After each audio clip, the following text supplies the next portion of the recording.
Hello. Hello and welcome to Ozark. Welcome to actually Ohio. And welcome to actually CineMcCue. And We're pumped you're here, guys, and we are getting to our full episode. episode of Ozark. Full episode of Ozark. We have my notes folder is overflowing with I wrote a so book. many things. I wrote a book. I lied to the people right there, but I felt like I could. I'm pumped. We are going to spoil seasons 1, 2, 3, and 4 in this episode. So if you have not seen Ozark on Netflix, stop. Go binge it. Go binge it. Go. And then go watch. Yeah. Okay. Ready?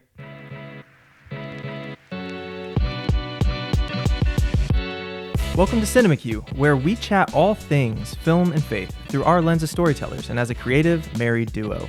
I'm Ian McCue, filmmaker, actor, and writer with over 10 years in the industry. And I'm India, photographer and actress. Together we discuss the art of filmmaking and review what we're watching, all to discover what should go next in your CineMcCue. Let's do it. Let's go. All right, babe.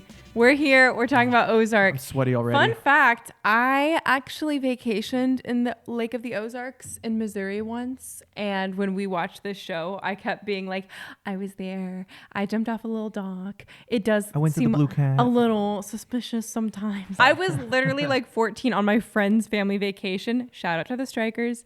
They were like, hey, you should come with us to hang out. Did you launder money In and the hide Ozarks. money in weird places? And No, I remember like we got super... You didn't get involved in the Mexican drug cartel? Not this time. We got super bad like sunburns because we were laying on those rafts out in the Ozark sun for a long time, and we would just jump off this little dock. It was super fun. I can't even like remember what the cabin looked like we were in, but it was enjoyable. But then after watching this show, I was like, there's no way in heck I would vacation in the Lake of the Ozarks. Yeah, if I had one choice of a place to film, because I write most of my short films, feature films around water.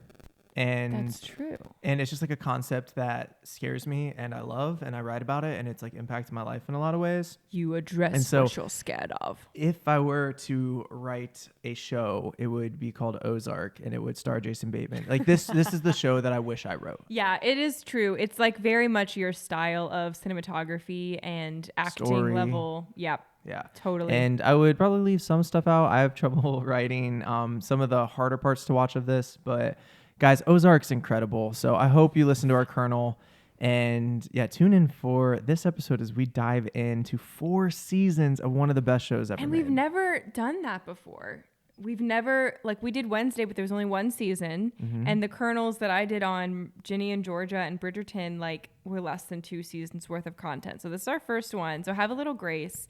There's truly so much to cover that we decided we're not going to do the 4 points in the same structure. We have more than 4 points each, but we don't want to bore you either. Yeah, it's going to be more of just an organic conversation through the seasons and whatever topics come up, but we are not going to be able to cover everything that goes on with this. But welcome to CineMcCue as we try our best to dissect 4 seasons of Ozark. All right. Oh my gosh, So- let's just do it. To start this off, can I just give one of my points that will kind of lead into why we're having this discussion instead of points, if you will, is something that I appreciate about this story, and Stranger Things had a very similar concept, is that they had one story, one goal, right? Yes. And so I don't know if this was one of something that you were talking about, but what I absolutely love and why I think the show is effective is because they got into a situation, had a goal, and yes, that goal developed and changed, but it's not like they accomplished it and then just struggled for some kind of storyline to put back into the world, and that's when shows collapse.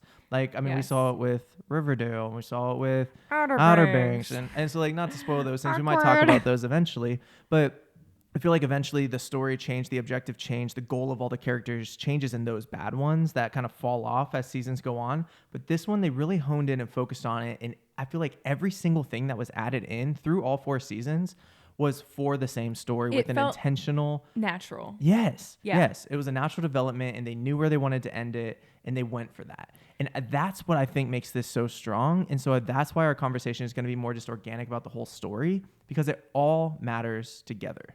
Can you tell we're excited? Okay. I completely agree. Everything did feel really natural, which was handled just like, I think that's a, thumbs up for the direction and the producing of it. Like, very well done.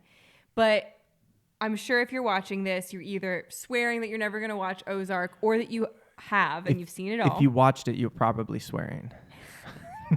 There's a lot of language, but basically the premise that I kind of summarized it is like moral compromise after moral compromise.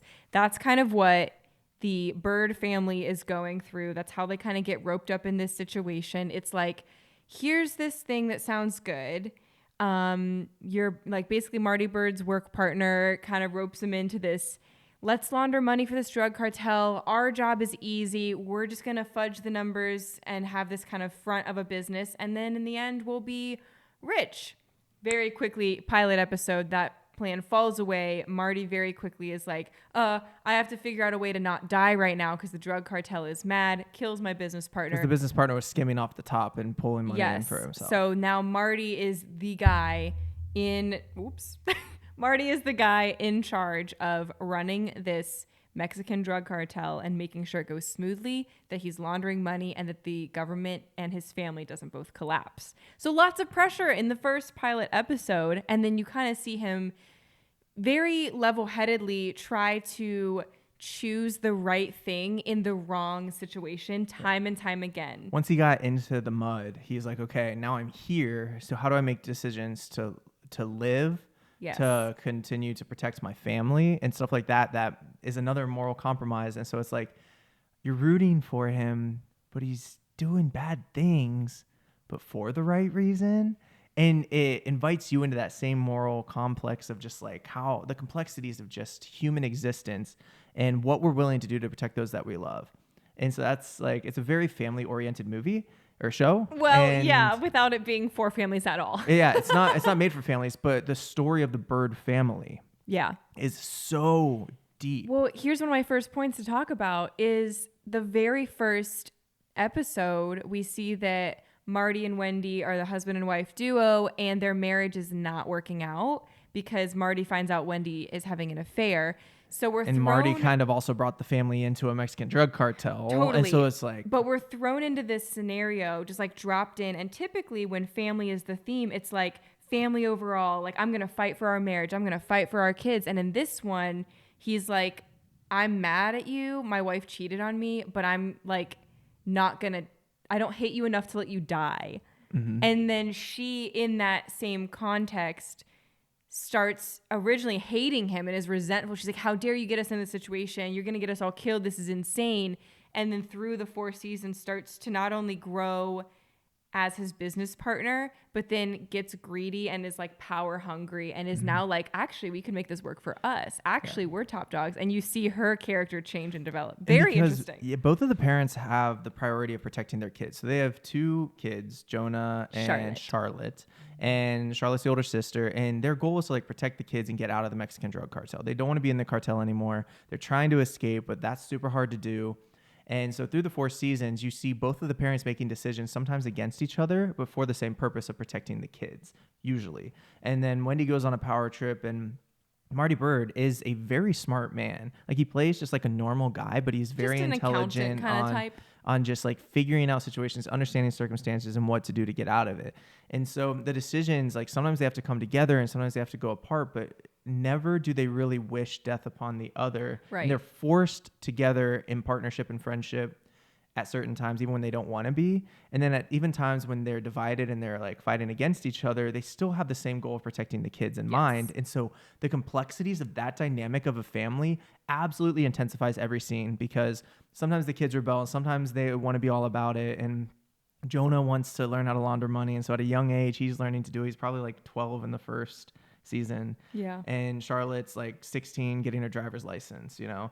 And so it's wonderfully written and beautifully written about the honest complexities of a family dynamic, especially one that's put into a crazy situation such as this. Yes.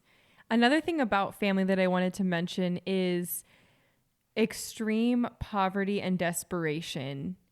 This is one of those weird examples where I think we're seeing this kind of middle class fancy or high class. I mean, they're like, the Byrds are not like completely middle class. He's a high-end accountant. Yeah, and Wendy's kind of plot line was that she was on the Obama campaign in a political role. Yeah, so she's kind of high up in the politics, especially campaign raising and all that stuff. Like so they go from this like kind of upper middle class bracket to acting out of desperation as if they were in extreme poverty, but then masking as if they're still right where they as used if they're to be. angel investors and how many business times owners. do we see this Keeping Up with the Joneses facade in real life? Mm-hmm. How many times do we see people who are really like absolutely not doing well, and instead of admitting like, hey, I need help, or I'm going to drop the facade and stop like pretending like life is great, they're just like trying and digging into debt and digging into these weird life scenarios just to make it appear like they're doing okay. And so I just think it's this very interesting thing when we see the Byrd family, you know, having their kids tape money and put it in the back of a building and get involved in money laundering at such a young age, when they're like not desperate for finances themselves, they're desperate for their lives. And then on the opposite, you have the Langmores, Ruth's family, and they are just actually desperate. They're not trying to appease a drug cartel. They're trying to find their next meal. They're trying to stay alive. They're trying, like, I just think it's a very interesting kind of dynamic to see in film. I don't know how many times I've seen that similar thing. Like a comedic version would be Schitt's Creek, where like the ultra rich is like brought down to a lowly typical farm town. But this is very different. And I think it's kind of a unique expression of like desperate choices and how people choose things. So that's the exact word right there, is desperate. That's exactly what I was about to say, is so the Byrd family is so desperate that they feed on desperate people to reach their goals. So there's a struggling, you know, bar and grill type thing called the Blue Cat. And he's an angel investor in that company. There's a strip club that he invests in. Well, even that, he says, I'm an angel investor. That's how he's pitching it's a it. savior complex, right? Well, it's also just the like manipulation of marketing. Instead of being like, I'm actually extremely desperate and there's a Mexican drug cartel that's going to kill me if I don't launder money. He's like, I'm an angel investor. So yeah, he false found confidence. Ruth Langmore, who comes from a desperate family, and the Blue Cat, the strip club, the where people die and they get buried in the they buy like a cremation, like a funeral home. Yeah, like a funeral home. Yeah. Funeral home, thank you. And so he feeds on people's desperation in their desperation, and is willing to like walk over people that he fakes to care about to like accomplish his goal of protecting his family and saving them their own. But along the way, he does grow to care about most of them. Absolutely. Because we're humans. Oh, there's so much here. And it's like you can't, something else I'm going to mention in here is the use of life and death and how unique it is, because I was doing research and there's 14 major character deaths out of 4 seasons. And like, that's not including all the side characters. I mean, there's probably like 20 or 30 total. But 14 major characters who have real dialogue and roles that you could recognize. And I was just noting how sometimes we talk about multiverses and like the way that we think cinema cheapens life, and it gets kind of annoying. Like, oh, the bad guy's brains blew out. He deserved it. It's like, actually, no, child of God. Like, people don't deserve death. We can't play God. We can't choose who gets to live and who doesn't. Like, Jesus died for all people. All people have that opportunity to get to know him. And who are we to say, like, whether you're unborn or on death row, that it's your time to go? Anyway. This show handles it so interestingly, because sometimes I was like, that's a meaningless death. Someone blew someone's brains out for no reason. And granted, I will like say it is hard to watch some of the times when there was like on-screen death. I was like, oh, avert the eyes. Like, that's not good. But other times, thinking specifically of Darlene Snell, the older kind of protagonist of the hillbilly town. Protagonist? Antagonist. Sorry. I was like, I did not like her. She is what's that pink lady in Harry Potter 5? Dolores She's Umbridge. the Dolores Umbridge of the... Oh, just... Totally. Don't you like hate it when you her. have 2 antagonists coming at the main people? That happens here so much. Yeah. But she kills her own husband and then turns around and says, I would like to adopt baby Zeke because I've always wanted a kid. They cut out of the mother's Yes. stomach. Yeah. Like, I don't know if I have a full opinion on the way they do life and death, but I was just struck by some people, they would fight and protect the lives of the Byrd kids. And Marty would fight and protect for Ruth multiple times. And Ruth sacrifices her uncles, literally electrocutes her own uncles because she has compassion for Marty Byrd, the stranger who's using her. So it's like life and death, life and death. And then when it comes to something like that, like this lady kills the baby's mom, cuts the baby out of her. I know it sounds like so disgusting. And then kills her own husband and then turns around and is like, I want to adopt that baby. Mm-hmm. It's just so intriguing. And I think we do that a lot in society where we decide, not to get like too political, but we do decide like things like abortion, things like death row, things like gun control, like, oh, I'd rather this freedom than protecting these lives, or I'd rather this, I don't know, like insane idea of freedom. It's not even real freedom. It's like, I'm scared of the alternative. It's a compromised freedom to protect yourself against what you're more scared of. When again, like all life is very valuable in the eyes of Jesus. That's what God says, Imago Dei, right? We're made in the image of God. We are his beautiful, intricate design that he loves and died for, every single one of us. Like if you're watching, like he did that for you, no matter what your story is, no matter if you believe in him or not, he still loves you. Yeah. So. The other thing on the life and death topic that's like one of the biggest issues, struggles, complexities of the show is Wendy is trying to keep her family alive and her brother comes into the picture. Her brother has severe... That's beginning of season 3, I believe. I think so. He has severe bipolar... His name's Ben. And bipolar disorder. Yes. He is on meds and he's doing all right. But he's such a sweetheart guy. He's uncle to the kids. Yeah, he starts to have a relationship with Ruth. They get involved. And he's like a really good uncle to Jonah. Jonah really attaches to him. It's so hard just to talk about. So he's like involved and then kind of is finding out what is going on. I don't think he ever fully knows, but he's like catching on that they're in trouble. And he kind of goes after Helen, who's the drug cartel's like lawyer who comes to visit the Byrds, and he's going after her and threatening her. You guys have watched this, you know. Yeah. But I'm just like summarizing. Yeah. He's like adamant on protecting Wendy, and then he doesn't realize that he's putting her in more trouble. And so basically the cartel's like, we're going to kill him. And Wendy's like, no, let me handle this. Let me like figure this out. And she basically sets it up for him to get killed and drops him off somewhere and kind of tips off the cartel on where he is. And so the sacrifice of own family to save family. Yes. And the whole issue there with, the way that they played with mental disability and like the value of his life and saying, well, he's unhinged. So, but then they also show Wendy dealing with that trauma, knowing that, if he goes free, he's going to rat out my whole family and we're all going to die. Or if I tip off the cartel, he's going to die and I'm going to have to live with it, knowing that I basically put him in the hands of someone who was going to kill him. And again, moral dilemma, moral compromise, like issue after issue. You should never have to be in that situation, but it's a chain reaction at this point. Mm-hmm. Like it's the ripple effect, they're too deep. They can't back out. So she's making 4 people's lives versus 1 person's life. And it's how I feel. To make those decisions, guys. Like, you felt that when you were watching of just like, no, don't do it, but you have to, but I don't understand, but I don't want you to. But it's how I feel about war. It's like we should never be in these situations where we're saying, oh, if you have an IQ that's high, you're going to be in the back of the line. But if you have a low IQ, you're going to the front. Like we should never which governments gamble. Do say that at times with life. Yeah, they just gamble life. Yeah. Anyway, that's my soapbox. So, I want to backtrack. It's along the same point. But I have a couple of things to speak to that about life and death in this. Is one of the things that is beautiful about this story is no one is inherently good, but you're still rooting for people.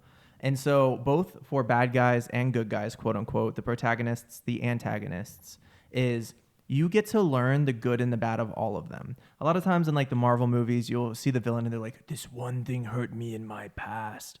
But in this story, like from Helen, the lawyer, to Ben, to Marty, to Wendy, to the cartel leader, to, whoever you meet in this show, you guys have seen this, that they let you know the humanity of them. The good things that they do are like their moral compromises and what they did to, what kind of brought them to their place. You almost have sympathy for anyone that you come in contact with. Right. But it also lets you know the honesty of the sins and the bad that they commit. And that was one of the first I had experienced in a show. I mean, maybe Breaking Bad is a similar thing, where I genuinely had an emotional, like, there's a chance that this person could come to know Jesus or like have a redemption arc for every single person that I came in contact with in this show. Yeah. And I rarely experience that because usually it's just good and bad. And you know Right. who are the good guys and who are the bad guys. Right. And you're rooting for the good guys. But this one was like, everyone's human and struggling and sinful and in a mess. I think the word for Ozark is nuance. I mean, again, it's like once you're morally gray, it's just nuanced from there on out. There's no right and wrong leveling it out anymore because every single person is like making huge, irreversible, sinful choices. And every single person also has a redemptive arc and has choices that are like good and godly. And so it's just, again, like the most human portrayal in a very intense, like dark context. Yeah, absolutely. And so the other part to this was when you were saying about the 14 main characters' deaths is I never felt a loss for like you were saying about like, oh, that death, oh, there they went, there they got knocked off, or they just, oh, I hope that person dies. And it's like, yeah, you dislike people, but there was never a death on screen that I was like rooting for. And every single one mattered. And so even though there were 14, it wasn't like Game of Thrones where it's just like, oh, I lost that person. And or The Walking Dead. And death became like a norm. Yeah. It still felt like it had significant impact every time. And I was like, no, why? And we were talking it was shocking. very briefly about the surprise. Typically, I feel like when we're watching cinema, you can kind of tell when a character's death is coming. They'll either like foreshadow it in a specific way or kind of lead up in a scene and you're like, they're probably going to die. This show, sometimes we would guess that, but I think more often it was a very big surprise or very blunt on the screen. Like a scene's just happening and someone's brains gets blown out. You're like, whoa, was not thinking that was going to happen. Or in Ben's case and a few others, you just never saw them actually physically die. And it was like, did they pass away? So you're questioning of like, are they going to come back? Yeah. And I think they just handled that. That just is like a mature decision of the filmmakers and the director of being able to say, at what point do we give too much? And at what point do we just let them guess? And leave some nuance, right? Right. And leave the sadness too. It was like, we never saw the pastor, like Pastor Mason's wife get sliced up. That would also be way too gruesome. But it just let us guess for a long time. Baby's on the table all of a sudden after the threat of what was going to happen. Is she coming? Like, what's happening? And then it's like, did she just give birth and they spared her? Or did they actually follow through with their threat? The Snells. So that kind of nuance just allows you to just lean in and be like, man, I don't know what to expect and I don't know how to feel. And I like cinema that does that for you. So much. I have many other things. Keep going. Do you have anything? Go, baby. Okay. I'm just chatting. I mean, I have my points, but I'm not just going off of them because, because you guys have already watched this, but I just love to kind of talk about the overall, how it just makes your heart feel while you're watching this and how to break it down afterwards and discuss it. So, yeah. So obviously, again, like we are trying to specifically talk about the gospel through our lens in cinema. This is one of those shows that I could see a ton of Christians being like, why are you watching Ozark? Why would you ever watch it? And again, it has some nudity. That's not a huge theme, I would say. It has like the strip club and a couple like videos. That's true. I guess that is true. There's very rarely any sex scenes or anything like that. There's a ton of language. So I will say that, that was pretty hard to hear at some points. But I wanted to talk about language because, again, I was hoping we get here. Yeah, regardless of what you think as a Christian, like I will gladly say our opinion on language is like it's not very wise, I think, to throw around a ton of... It's not always necessary. Yeah, it's not part of our vernacular to like throw a ton of language. I said my first swear word when I was 24. And I don't swear a lot, but like it was 24 when I said my first one. To my brother and a friend, I called him up just because I never said it.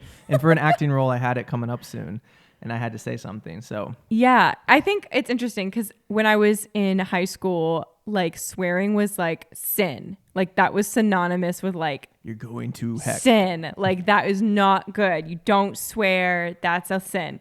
And then in college, I was like, oh, wait a second. We created the English language. We decided in this culture what words were good and bad. And like language throughout time changes. Like Paul in the Bible says the word dogs and they're like, oh, like that's the worst thing you could call someone, you know? So anyway. I mean, when he says your good deeds are like filthy rags or whatever, like the actual Hebrew like equivalent there, I believe, is equivalent to our S word. It's like even Paul is like, hey, in serious matters, there's like a moment and a time and a place possibly for some things.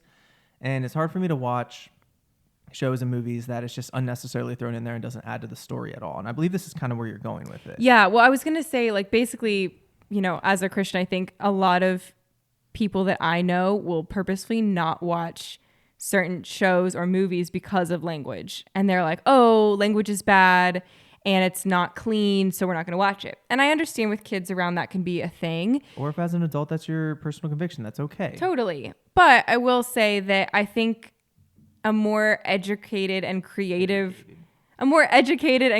response is not how many swear words does something have, but rather what are they here for?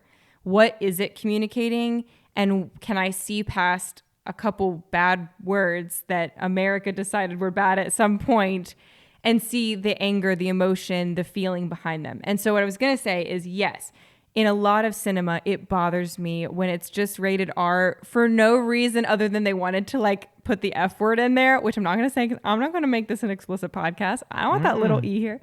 Like, for example, Only Murders in the Building, I think is such a fun, charming, like murder mystery whodunit kind of. It's just like, why? Yes, I'm like, it doesn't add to the story. Why do I need at to see all. Steve Martin just like screaming obscenities? It doesn't add anything except making sure that it's like leveled up higher as a adult only show. Other than that, it's just silliness. Yeah. But anyway, this show, there's a lot of that language, especially in Ruth's character. And I think it just adds to her desperation and her uneducated life. She's like very low poverty. She's very just kind of eager for people to take her seriously. And she's full of anger and rage, and rightfully so. A lot has been taken from her. People step on her all the time. And I think she has the most dramatic kind of character arc in the whole story. But her language, as annoying as it was sometimes to hear, I'm like, man, this is just like, oof, a lot of language to like listen and to consume.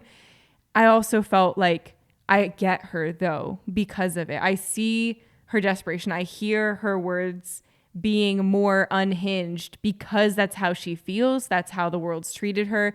And how true to life is that? People sometimes don't have the creative vocabulary to really express their feelings. That's all they do have is a couple obscenities that they can throw around and say, this is how I feel. Someone noticed my pain. And I feel that with Ruth. Absolutely. And that's what I was going for. And I'm glad you touched on that because I do feel like the language in this, and even though sometimes, I felt unnecessary, it was appropriately like proportioned for each character to who they were. So like Ruth swears a lot more than anyone else because of that uneducatedness, because of her history, because of where she's born and raised, because of her circumstance, because of like who she is. It was part of her character. And so even though I was like, man, that's not like that language isn't tasteful or creative, I feel like it was well done because the lead characters used it in like serious circumstances, not just casually in conversation. It was like, oh, this is a big deal and this is life or death. And then Ruth's character, that was her constant. That was kind of a part of who she was, and you felt that, and you felt like it added into the characters and made them a little more who they were. And even though I don't love all of the language and I wish it wasn't all in there, I felt like this show handled it a lot better than just randomly throwing it in there. It was actually intentional with most words that were written in for each character. Totally. And another point to that, though, that I was about to say is if you are having trouble watching this because you're a Christian, you're like, I just can't get past every time I hear that. It just like my brain fogs up and I can't concentrate on the story and I can't appreciate the cinematography. I can't appreciate the acting. Like Jesus probably hung out with people that weren't the cleanest with their language and the cleanest. Like some of my good friends that don't know the Lord have crazy mouths when it comes to like what they speak about. And I need to be able to, as a believer, sit with Jesus, get to a place where I can sit with those people and not judge them and be able to get past their language to be able to show them the love of Jesus. Totally. And so like this could be a good practice for you in a safe environment of just cinema where no one's going to react to you. of you being able to try to look past something that is a stumbling block for you and move forward into a space of sympathy and understanding someone's story and where they come from, because Jesus loves that person just as much as they love you and love me and love India and maybe love Appa. I think maybe a little less. He's not made in the image of God. He's still a creation and part of the created order. I do encourage you to go and if that is a stumbling block for you, maybe use this as a stepping bridge, stone to get to that space where you can start to move past that barrier and understand people for who they are and love them where they're at. Well, I was going to say something else on language. It's a little different, but the names of the characters I think are interesting. And you might have more to say about this because you've studied a lot more of like writing scripts and naming and I've people. developed a lot of characters. Yeah, and there's like a science to it. And at least I'm always noticing there's a couple typical names, some classic names, and then a few that just stand out as like memorable. I think that's kind of the role. And to me, the last name Byrd, you're not going to forget that. Mm-hmm. It's kind of interesting. It's simple. It's symbolic of always being flighty and kind of always looking after your young, thinking about birds in a nest. Okay. Come on, everybody. Okay. And then Ruth's cousin 3 is like the third child, and they ran out of names, so they named him 3. Because they were uneducated. It was like Ruth, Wyatt, someone else on 3. Well, that's 2. We had a third. Wait, 3. But I just think it's so interesting how each character's name, like, not every single one of them like means something dramatic to the plot, but they're all memorable. I think it's easy for me to like watch a show and forget all the names of everyone, but I remember almost everyone's name. It kind of stands out, like Darlene Snell. It sounds like someone who would sell heroin. And it is. She's slimy like a snail. And just the name matches. Yeah. And so even just someone as like third season Ben comes in. Mm-hmm. Just a classy name. It's like classic. He looks like a Ben, and it's Ben. It's just Ben. Like all of them made sense. Yeah, just the naming of the characters actually went a long way. Yeah, so it's interesting. Just talking about language, Wendy, names. Byrd. Wait, do your little Ruth Langmore. Yes, you guys. I don't know if anyone else like slowly got more and more in character when you watched it, but okay. You haven't done this in months. No, but it was like Ruth's character was like, oh, I don't even know. She was like Marty Byrd. She's like, Marty and your stupid wife Wendy, I'm gonna kill you. She would just be like, Marty Byrd. Anyway, I just think it's so fun and funny, but it's not funny. It's not a funny show at all. It's very serious. Except when that one lady gets hit by a dumpster truck. That was pretty funny. That was pretty comedic. Yeah, absolutely.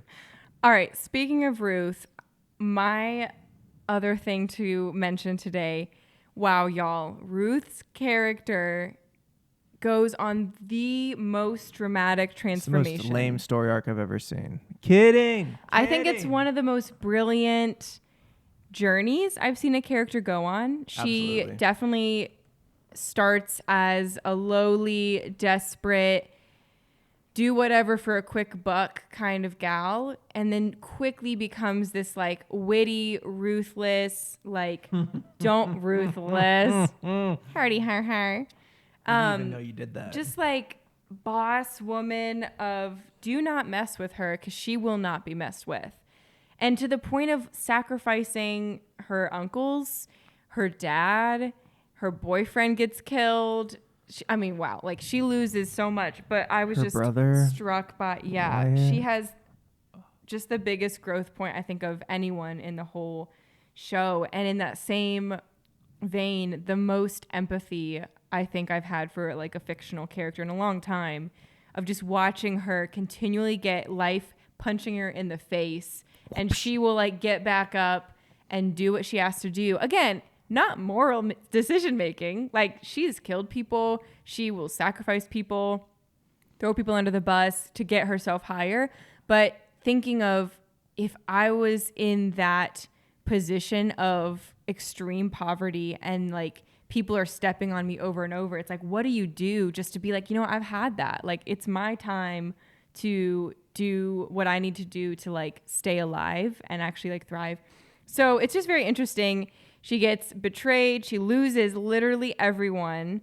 And obviously to not spoil the ending because you've already seen it. She dies in the end of season 4. And I thought it was going to be Jonah or Charlotte, but it was I did too. her, But which was here's the right writing. Here's why I was like okay, yeah, I'm not grateful that she died. It was heartbreaking. Here's why I think they chose that. I think an overarching narrative and theme of the whole show is that life sucks. Life sucks often for the people who are in that like lower socioeconomic bracket. And you think of Wendy making political moves and trading and getting highbrow investors, and you think of Marty swindling money and doing everything desperately to try to like play it cool while appeasing a drug cartel and also get the FBI off of his back. And so everyone's making wrong choices. But for some stupid, twisted, sinful, messed up, broken reason, the higher up people seem to make it out just fine with a slap on the wrist. Like the shoulder. Byrds, their whole family makes it out. The high political people tend to make it out. You know, they don't get in trouble. They don't lose their loved ones. They don't. The people underneath them Yeah. are the ones that are sacrificed along the way. And it's just such a heartbreaking parallel to real life where you see political powers, you see leaders of the world getting like a quick little like, no, don't do that. And then people get shot, people die, and we're like playing with their lives as if it was like something to discuss as a concept and not real humans. So I think that's why they wrote it, and that's why it was the right decision to like have her die, because we would have these conversations of like, this is what it is. While this the is Byrds how... are literally at their foundation celebration. Yeah. I mean, heartbreaking, but yeah, I think that's kind of the intention of it. Yeah. So what I was going to say about Ruth as well is, and this goes into all the characters that are in the show, is she quote unquote switches sides often.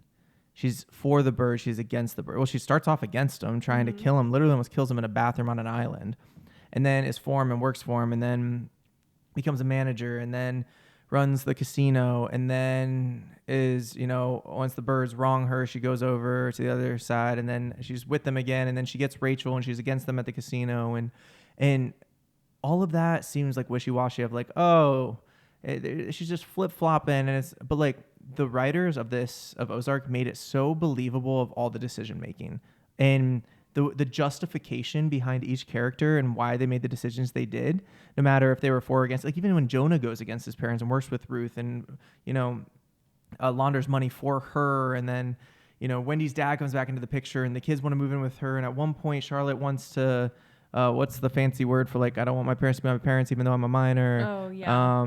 Just she wants to be her own adult. And so like, there's so much of that back and forth of like, who do I trust? Who do I want to go with?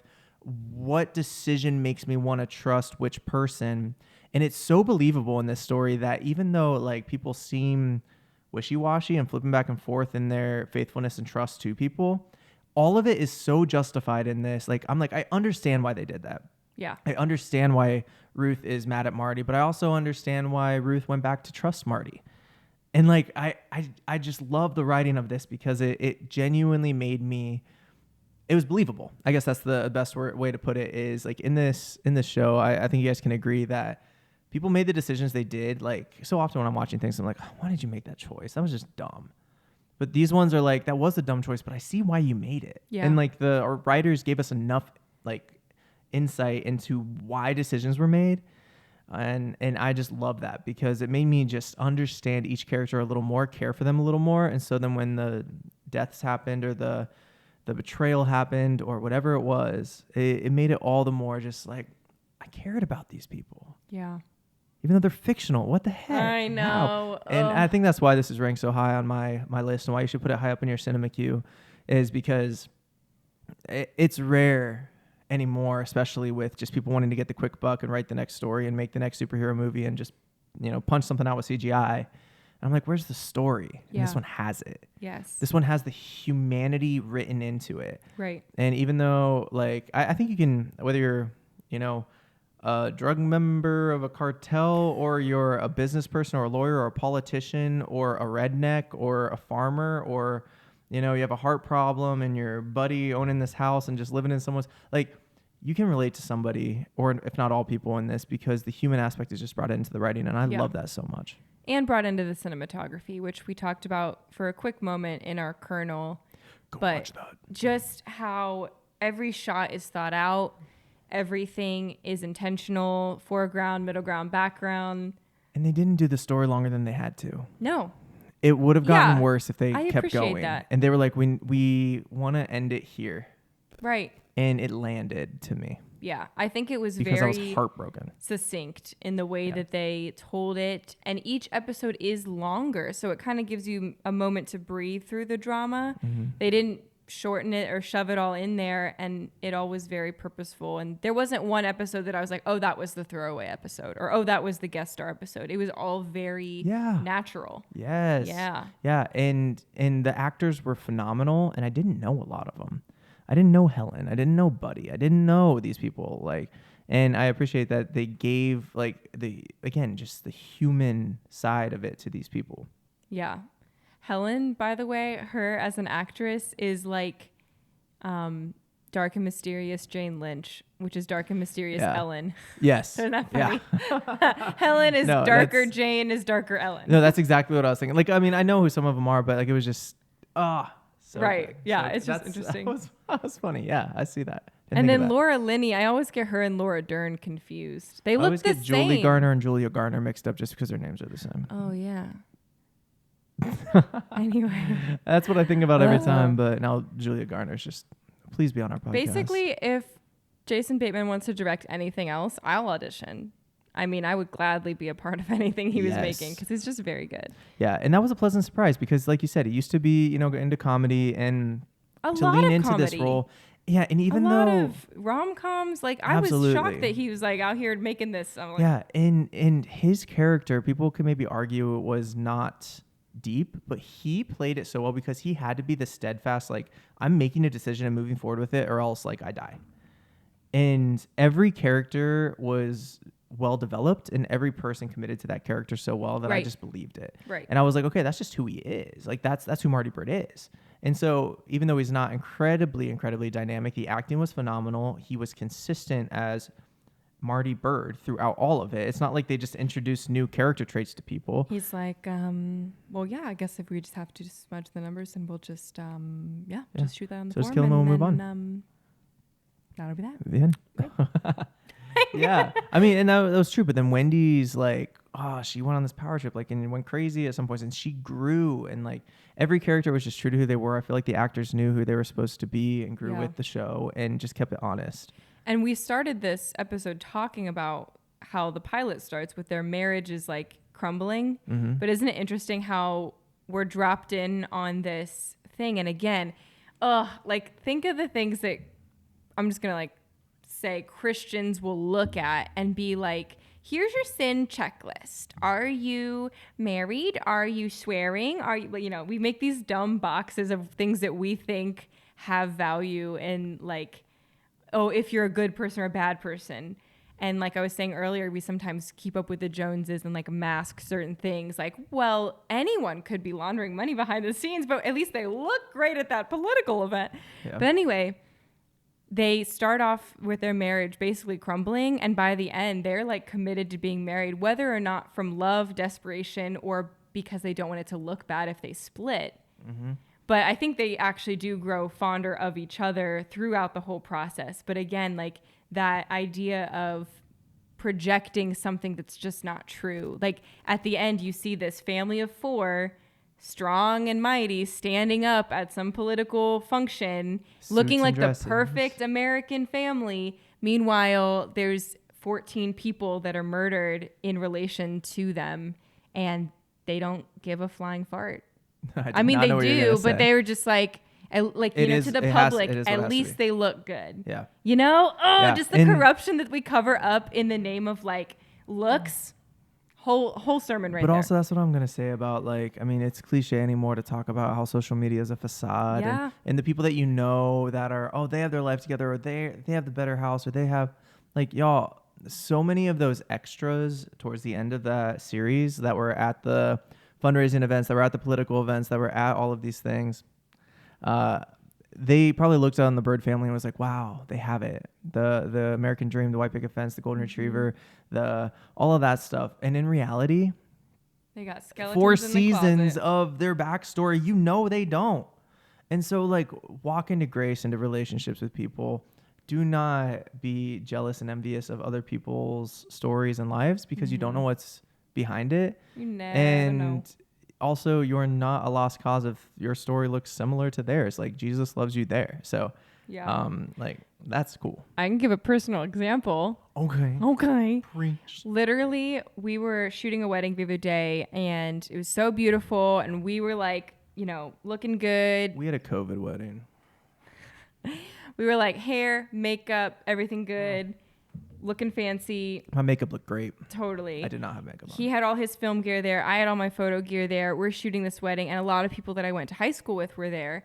And someone came up to me and was like really, really sweet and genuine. And he was like, oh my gosh, I feel like I'm in the presence of a movie star because you just had your film. yeah. And we're like, with these fancy cameras, like doing our job. And I was like, oh my gosh, literally no.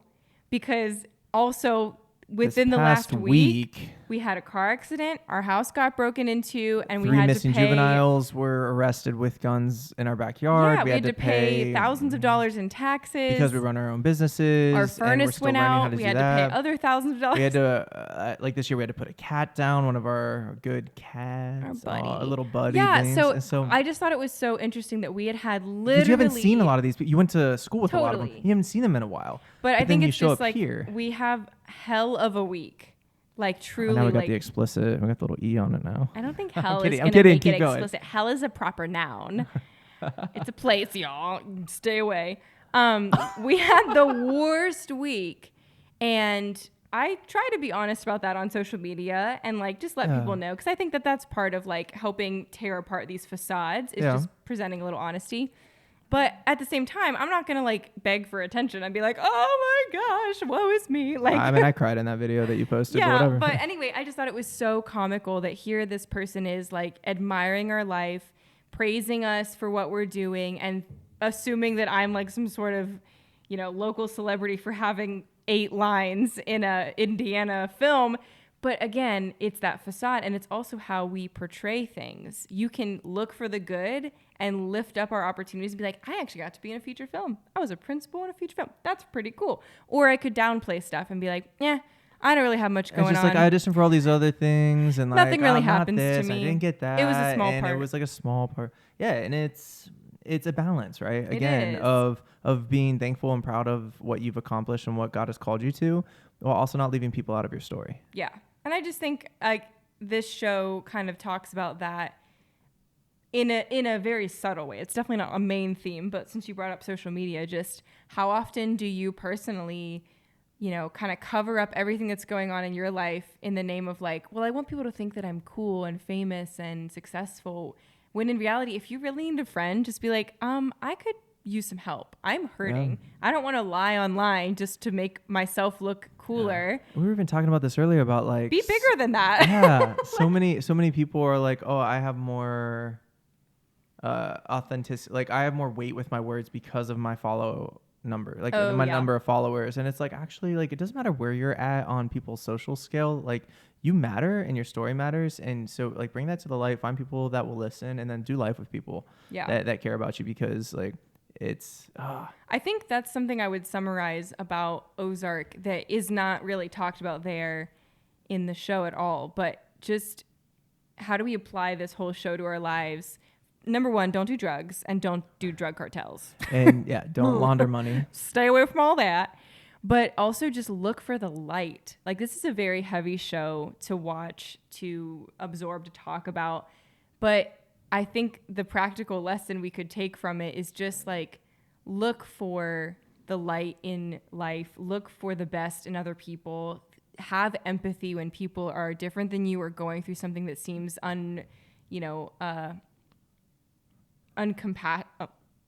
something that you can't have compassion for. Look for the light Yeah. of God in them, because again, everyone's made in the image of God.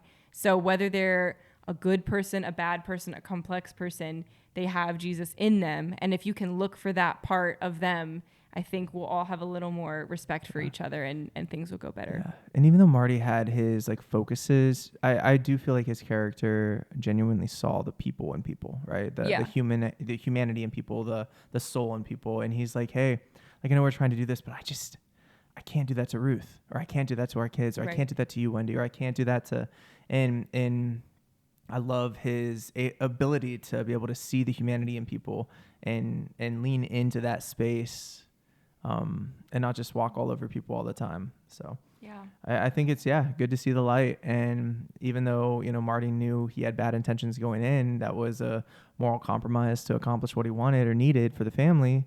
He still didn't hesitate to find the humanity in people and learn people's stories. And he really tried to see the light, because I think that's what kept him grounded enough to be able to get out of that situation. Totally. Look for the light. Yeah. So 2 things if you're done.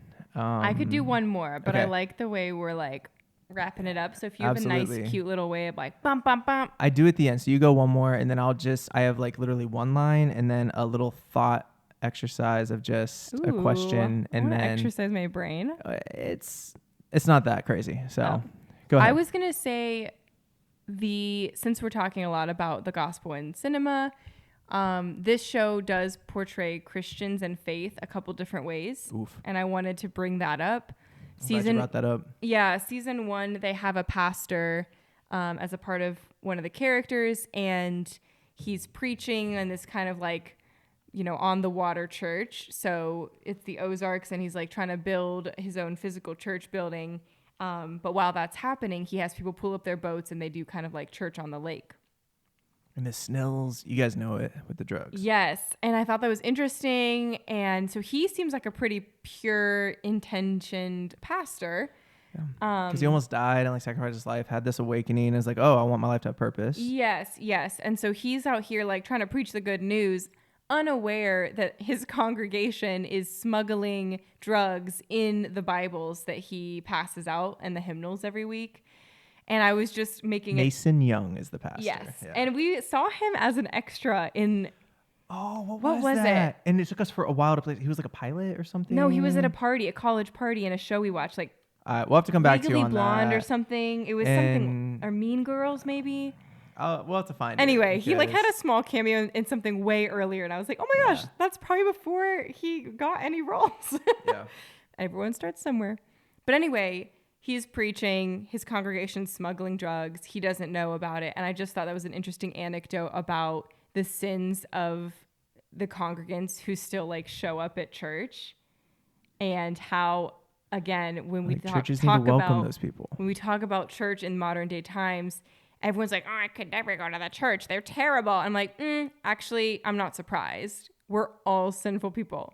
And Jesus is a good God. And the people who go to church are just the ones that have admitted that they're a sinful person. That's the main difference. I'm not trying to, say that smuggling drugs in the hymnals is even remotely appropriate. But I am saying that, like, it was an interesting anecdote about the church, I think, kind of hidden in that scene, as well as the cartel is in Mexico. And they have this scene in a Catholic cathedral where he mentions faith. This man is like praying to Mother Mary before he eats his food, and he's responsible for killing so many people.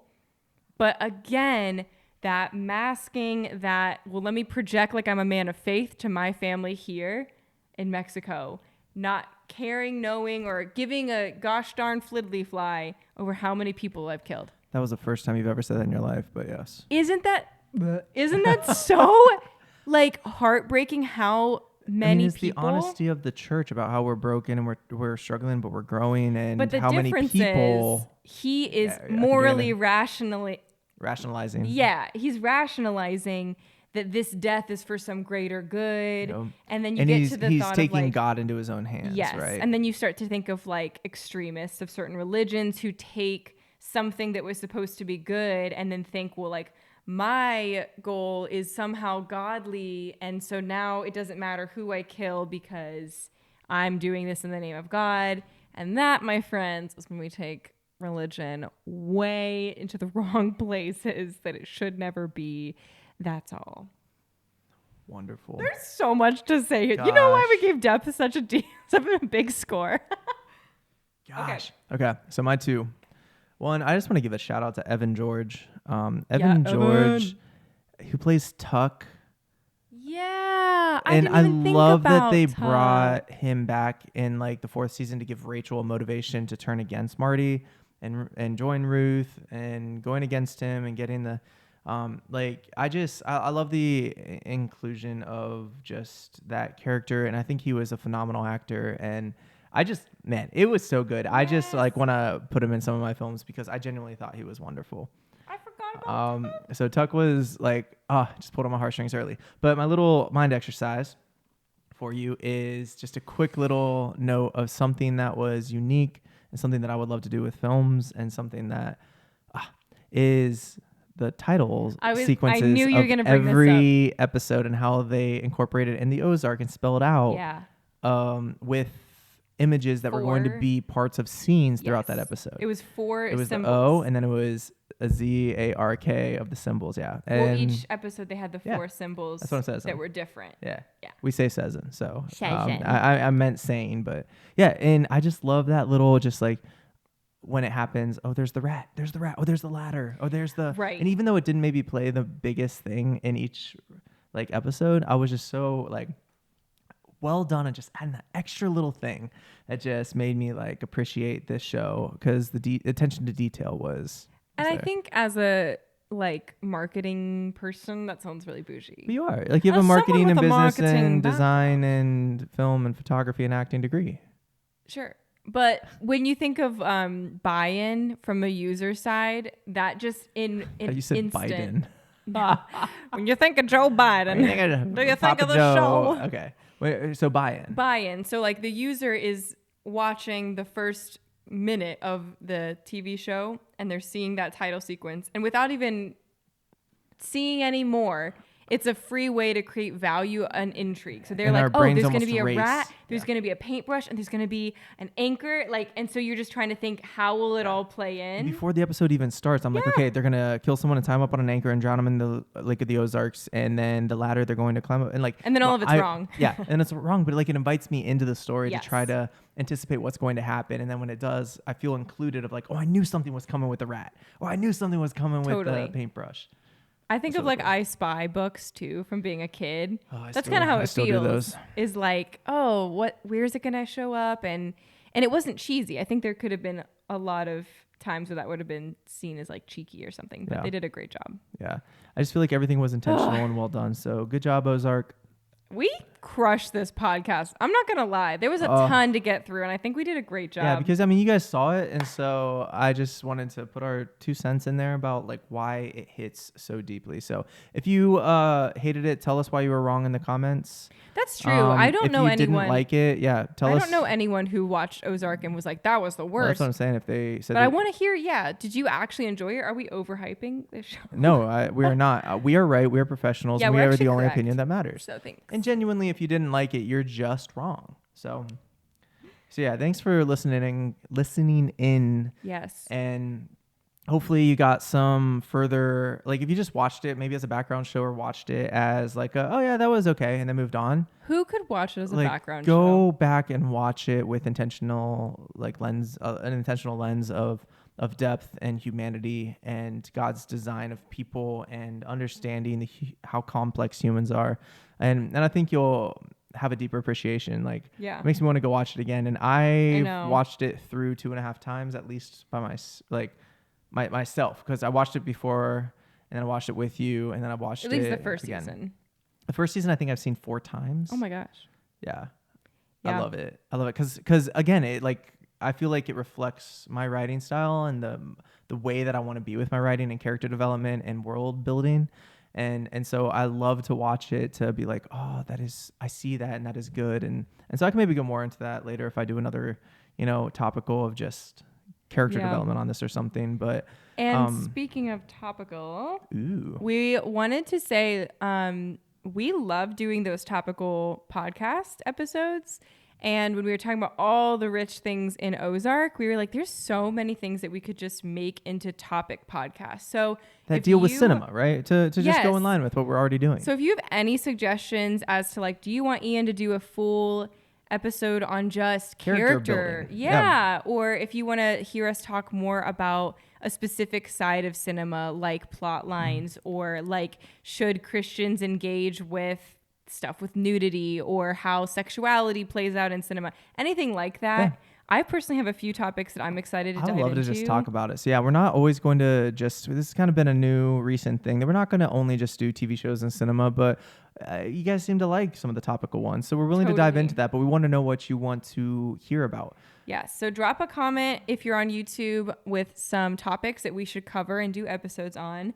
Or if you are listening on Spotify, go ahead and give us a rating, and then drop a comment on your rating on a couple things you'd want to hear more from us. Absolutely. And then we'll dive into those, and we're going to kind of have, different length things. This is one of the longer ones just because this 4 seasons worth of commentary. And but each yeah, episode is an hour. yeah. Like, this It's is like a feature lot film of per. content.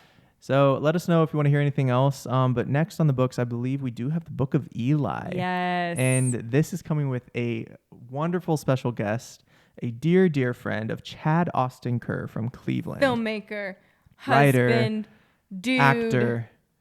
I hope you heard all of that because we were speaking over each other. But he's actually a dear friend, a filmmaking friend as well, that auditioned for a show that I'm working on. And back in the day when I was doing auditions for the live action one of it. And since then we just kind of hit it off and have he's helped me with so many things. He's also Ian's twin. So you will hear about that in our next episode of the Book of Eli. Again, we will release a kernel first, given a non-spoiler, pre-episode of little trailer preview. That's the word I'm looking for. Of the Book of Eli. We're going to give you a prefix. But please stay tuned. The Book of Eli is a fun conversation. We are so honored to have Chad Austin Kerr on that one. Yes. But in the Please meantime, watch it if you haven't already, and you'll be ahead of the game for that. Oh kernel. gosh, yeah, before even the Yeah. kernel comes out. So next is that coming up. But any last thoughts on Ozark before we sign off? It's so good. It's so good. It's so good. It's so good. Well done to everyone involved in Ozark. You made something that is truly rare in today's day and age. Inspiration for how TV shows can be. You made me cry. I don't feel like they compromised on story and I don't feel like they did it for a quick buck. I feel like they really cared about this one. I agree. And so well done. Well done. Let us All help right. you with the next one. Thanks, y'all. We love you. We love you. Welcome to CineMcCue, and cue up Ozark.